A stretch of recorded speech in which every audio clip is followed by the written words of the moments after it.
lower down payment. Ano kaya yun? Hello po, good morning. Happy Sunday. Kape po tayo.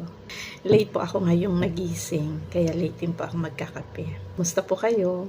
So habang nagkakape po ako, pag-usapan po natin ang lower down payment. Ano po kaya ang lower down payment? Ano po kaya ang benefits nito? Bakit po minsan makikita natin sa mga advertisement, nag-o-offer daw si developer ng lower down payment. By the way po, itong lower down payment madalas ay sa mga developers project. Sila po kasi ang nag-o-offer ng installment basis. So sila po ang nabigay ng mga lowered down payment.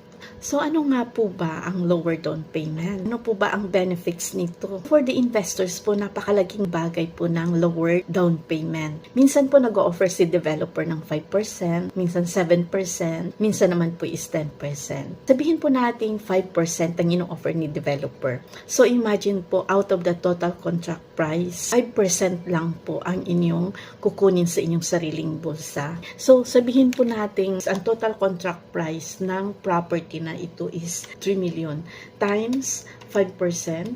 Okay? So imagine po, out of 3 million, 150,000 lang ang inyong kukunin sa sarili nyong bulsa. Di ba po, napakalaking bagay? And then, babayaran nyo pa ito ng installment basis. So sabihin po natin ang 150, babayaran nyo into 5 months divided by 5.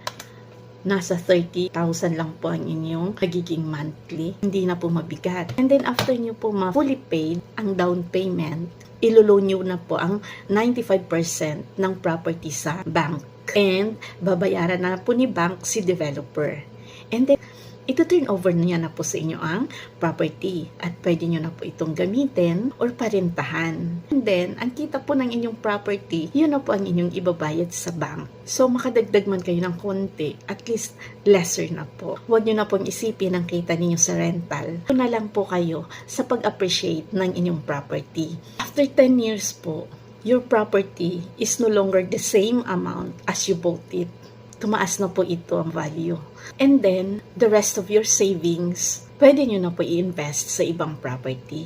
O di ba po, hindi nyo namamalayan, madami ang inyong properties. Napakaswerte po ng mga investors this time kasi po mulat na mulat sila sa idea ng investments. Hindi po katulad sa panahon namin noon. Ako po noong after ko makagraduate, makapasok ako ng trabaho, hindi ko po alam kung paano ako mag-i-invest. So unlike today, mulat na mulat po sila sa investment. So, ayan po, kung gusto niyo pong mag-invest, nandiyan po sa taas ang aking messenger at ang aking phone number. Pwede niyo po akong i-text or